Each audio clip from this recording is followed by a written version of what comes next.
प्यारे विद्यार्थियों, आज जो है हम लोग चक्रवृद्धि ब्याज का दूसरा पार्ट मैं लेकर आया हूँ, जिसमें जो है चक्रवृद्धि ब्याज का जो दूसरा है नेक्स्ट लेवल, उसको हम लोग देखेंगे। चक्रवृद्धि ब्याज जो है, मैं कल बताया था कि आप लोग का बहुत ही अच्छा चैप्टर है, जो कि आप लोग का टाइम बचाता है। देखिए, आज मैं इससे जो पहला पार्ट है उससे दूसरा वाला पार्ट लेकर आया हूँ। जैसे देखिए, उस पिछले पार्ट में ये था कि 2 वर्षों का चक्रवृद्धि ब्याज निकालते थे, लेकिन ये है कि एक ही दिया रहता था आपका दर, जो रेट है वो एक ही दिया रहता था। जैसे 10% है या 12.5% है, दोनों सालों के लिए एक ही दिया रहता था। लेकिन इस पार्ट में आप लोग को अगर दोनों साल का, जैसे प्रथम वर्ष और द्वितीय वर्ष, यदि दोनों वर्ष का अगर अलग अलग दे दे तो कैसे चक्रवृद्धि ब्याज निकालेंगे, कैसे चक्रवृद्धि ब्याज साधारण ब्याज का अंतर निकालेंगे, कैसे दूसरे वर्ष का चक्रवृद्धि ब्याज निकालेंगे, ये सभी क्वेश्चनों का आज हम लोग आंसर देंगे। ठीक है, और पहला क्वेश्चन यही है, मैं लिखा हूं यहाँ पे, 96,000 रुपया की धनराशि 2 उत्तरोत्तर वर्षों में, देखिए कह रहा है कि 2 उत्तरोत्तर वर्षों में 12.5% तथा 10% वार्षिक चक्रवृद्धि ब्याज के दर से 2 वर्षों का चक्रवृद्धि ब्याज ज्ञात कीजिए। ठीक है, मैं तो चक्रवृद्धि ब्याज बस खाली निकालने के लिए कर रहा हूं। मैं इस माध्यम से जो अपना मेथड है, जो ट्रिक है, जो मैं कल बताया था, उस माध्यम से जो है मैं 5 या 6 का नाम क्वेश्चन निकालूंगा। 5 या 6 क्वेश्चनों का आंसर मैं दूंगा, आप लोग को सिखाऊंगा कैसे निकालते हैं। ठीक है, तो ये अलग अलग वर्षों का अलग अलग ब्याज दिया हुआ है। 12.5% मतलब पहले वर्ष का, और दूसरे वर्ष का आपका 10% का ब्याज लग रहा है। ठीक है, तो यदि आप बेसिक, मैं दोनों बताया था कल, यदि आप शुरू से पढ़ रहे हैं तो बेसिक को सीखिए और फिर उसके बाद ट्रिक को सीखिए। तो बेसिक से कैसे करेंगे, तो ये देखिए कि 96,000 रुपया की धनराशि मतलब कि क्या है, मूलधन। मूलधन कितना दिया हुआ है, 96,000 रुपया।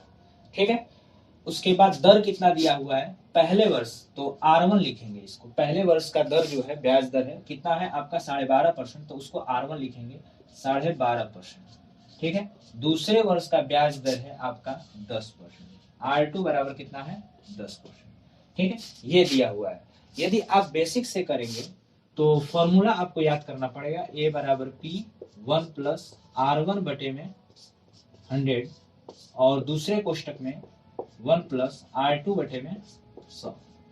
ये आप फॉर्मूले याद करेंगे, और इस पे क्या करेंगे, पहले क्या निकलेगा आपका, मिश्र धन निकलेगा। कल मैं बताया था, मिश्र धन वह होता है जो कि आपका लौटाते समय ब्याज और मूलधन दोनों वापस करते हैं, वो धन क्या कहलाता है, मिश्र धन कहलाता है।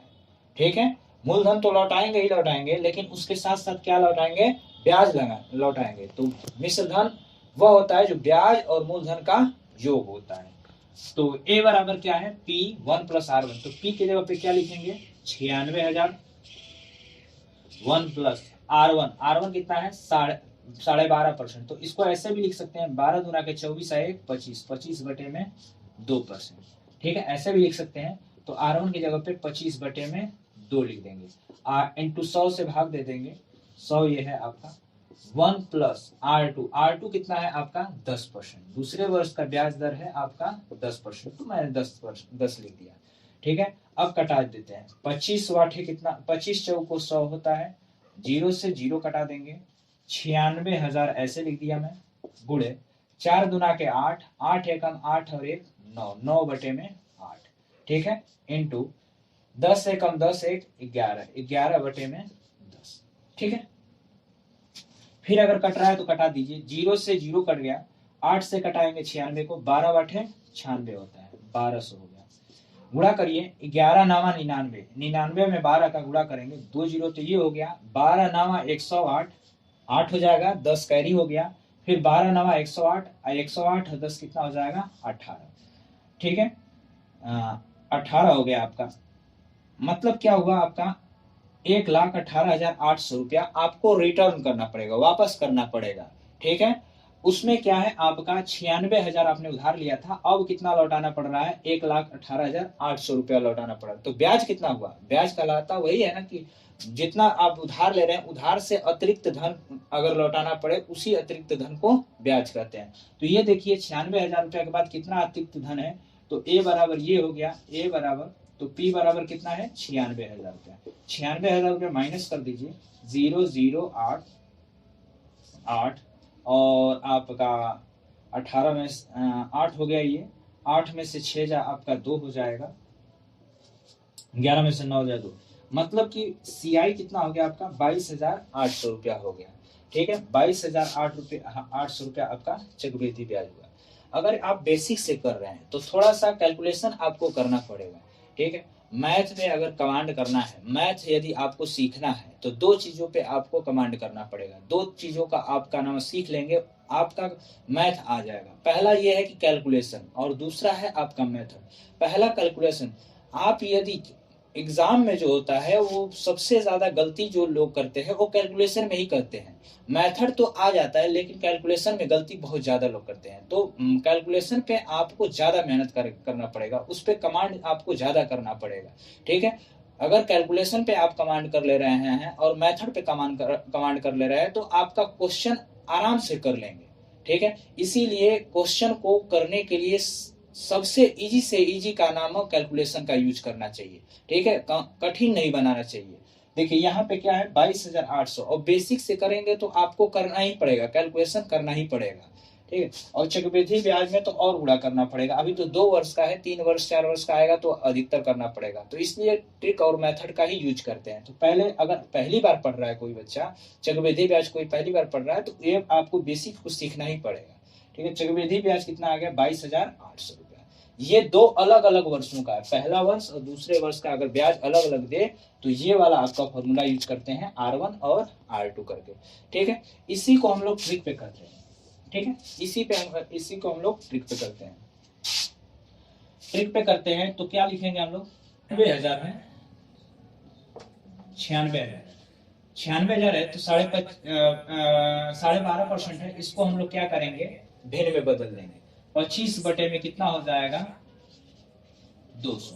ठीक है, परसेंटेज हटाने के लिए 100 से भाग दे देंगे तो 100 दूना 200 हो जाएगा। 25 बटे 200, 1 बटे में 8 आएगा। ठीक है, 25% 12.5% को हम तोड़े हैं, भिन्न में बदले हैं तो कितना आया 1 बटे 8। और 10% को हम लोग भिन्न में बदलेंगे तो परसेंटेज हटाने के लिए किससे भाग देना पड़ेगा 100 से। 0 से 0 कट गया, कितना आ जाएगा 1 बटे 10। ठीक है, पहले वर्ष में देखिए 96,000 का 1 बटे 8 करिए। ये से किया था मैं पिछले पार्ट, आप लोग जो लोग नहीं देखे हैं पिछला पार्ट देख लीजिए, उसमें बेसिक से एकदम समझाया हूँ। 96,000 का 1 बटे 8 करेंगे, 8 से घटा देंगे, कितना आ जाएगा आपका 12,000। मतलब कि पहले वर्ष जो है आपको कितना मिला ब्याज 12,000 रुपया मिला। अब चलते हैं हम लोग दूसरे वर्ष। दूसरे वर्ष हम लोग गए तो दूसरे वर्ष हमने क्या देखा, मूलधन देखा और क्या देखा ब्याज देखा। मूलधन और ब्याज देखिए, पहले वर्ष जो है 12.5% लगा, लेकिन अब दूसरे वर्ष कितना लगेगा 10%। 10% का मतलब 1 बटे 10, 1 बटे 10 आपका। तो 96,000 का 1 बटे 10 करेंगे तो सीधे सीधे कितना हो जाएगा 9600 रुपया हो जाएगा। ठीक है, अब जो है धन पे तो लगा दिए, लेकिन इससे पहले क्या है आपका ब्याज भी है, तो ब्याज पे भी 1 बटे 10 लगेगा। 1 बटे 10 लगेगा तो 0 से 0 कट जाएगा, कितना आएगा आपका 1200। ठीक, जैसे 12,000 रुपया गुणे क्या करेंगे 1 बटे 10, तो 0 से 0 कट गया, क्या आया आपका 1200 आएगा। ठीक, अब मैं कहूं कि आपका कि चक्रवृद्धि ब्याज बताइए तो क्या बताएंगे, ये तीनों का योग बता देंगे। ठीक है, ये तीनों का योग बता देंगे। 1296, 12,000, 9600 और 1200 कितना आ जाएगा 22,000 आपका 800 आ जाएगा। ठीक है जी, 22,800 आ जाएगा। 2 0 हो गया आपका, 6 2 8 हो गया, 8 हो गया, 9 1 10, 10 10 2 12 हो गया और एक कैरी आपका 2 हो गया। तो आप लोग कैलकुलेशन जो है जितना सिंपल कैलकुलेशन करेंगे उतना ही गलती होने की संभावना बहुत कम हो जाएगी। ठीक है, तो 96,000 रुपया का जो है आपका, देखिए इतना हम लोग बेसिक से 22,800 इतना थोड़ा सा बड़ा सा आया है क्वेश्चन करने में, लेकिन ये है आपका सिंपल में ही और छोटे में ही आ गया है। तो 96,000 रुपया का एक दिया था 12.5%, तो उसको भिन्न में तोड़े 1 बटे 8 आ गया है। 1 बटे 8 96,000 का 1 बटे 8 किए हैं तो कितना आ गया आपका 12,000। फिर उसके बाद दूसरे वर्ष गया तो क्या देखा, मूलधन देखा और क्या देखा हमने ब्याज देखा, तो मूलधन पे लगा दिया। अब दूसरे वर्ष का जो होगा वो दूसरे वर्ष के ब्याज के अनुसार वो उस पर लगेगा ब्याज। तो 96,000 का 1 बटे 10 किया, कितना आ गया 9600 हो गया। फिर उसके बाद 12,000 पे ब्याज पे भी लगा दीजिए, क्योंकि चक्रवृद्धि ब्याज क्या कहलाता है, ब्याज पे भी ब्याज अगर लगे उसी को क्या कहते हैं चक्रवृद्धि ब्याज कहते हैं। तो 12,000 रुपया का 1200 हो गया। ये क्या हुआ आपका, तीनों को जोड़ दिया हमने, क्या किया, 12,000, 9600 और 1200 को जोड़ दिया, कितना आ गया, 12,800 आ गया। देखिए इस मेथड पे हर चीज निकल जाएगा, ठीक है। इस पर तो बस खाली चक्रवृद्धि ब्याज निकला है ना, इस पे हर चीज निकल जाएगा। यदि मैं कहूं कि क्या नाम है कि पहले वर्ष का फर्स्ट ईयर का आप क्या बताइए, सीआई बताइए, तो कितना बताएंगे, 12,000 रुपये बताएंगे, ठीक है। यदि मैं पूछूं साधारण ब्याज बताइए,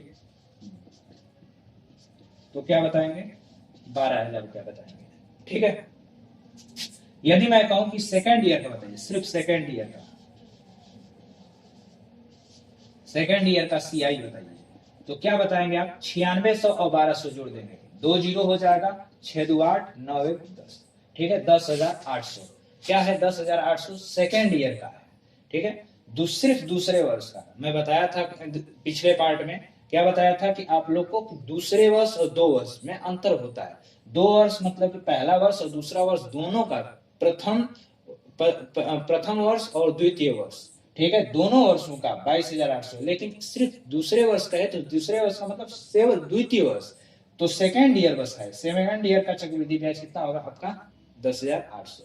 यदि मैं पूछूं कि सीआई और एसआई का अंतर कितना होगा, चक्रवृद्धि ब्याज और साधारण ब्याज का अंतर कितना होगा, तो मैं कहा था कि ये पूरा क्या होता है आपका, चक्रवृद्धि ब्याज होता है, और ऊपर का जो होता है आपका साधारण ब्याज होता है, ठीक है।